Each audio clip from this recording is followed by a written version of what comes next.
Les autres étaient dans l'armée, mais David était dans l'armée de Dieu.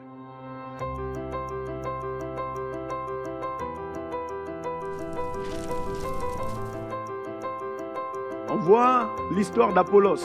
Il avait son auditoire, mais Apollos n'avait pas d'onction. 1. David, amateur d'onction. On venait juste de loindre un gamin. Parmi 8 enfants dans la famille. Point 2. Saül, l'ancien professionnel oint. Samuel est allé oindre David sans que monsieur Saül soit au courant.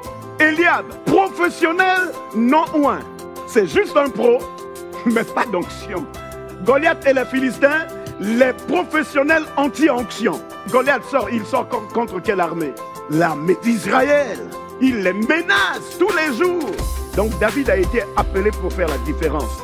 Tu as été appelé à vivre au-dessus de la médiocrité. Tu as été appelé à vivre un projet de vie excellent. L'onction qui est dans ta vie amène la différence. L'onction de Dieu était la référence de David. Ton référence, c'est le Saint-Esprit. Quelle différence les points et les non-points amènent? Premier, les deux ont tous écouté Goliath.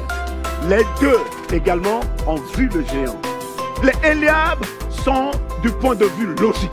Quand ils sont à l'église, tous les erreurs qu'ils voient, elles voient. Non, je ne suis pas d'accord. David avait ce qu'on appelle la foi ardente. Du point de vue de la foi, David avait d'autres ressources que les autres n'avaient pas. L'onction nous donne des ressources inconnues des autres. L'onction nous donne faim, c'est-à-dire l'onction nous donne la faim et soif de la victoire. Faim de dire, Seigneur, je ne veux pas le voir dans cette situation. Ça, c'est l'onction. L'onction de Dieu ne permet à personne de négliger ses devoirs. David était responsable même dans les choses les plus simples de sa vie. L'onction, plus que la foi de David, l'a fait parler. L'onction transforme la croyance passive en foi active. L'onction vous donne la possibilité de frapper l'ennemi là où il n'est pas protégé et le surprendre. Il est bon de rappeler que David était devenu professionnel, mais oint. Là, ici, quiconque fait quelque chose pendant longtemps sera bien qualifié. Ex-oint, Saül, nouveau oint, David, face à face. Tu ne peux pas le battre, mais je peux t'aider à le battre. Tu prends mon armure et tu mets sur toi.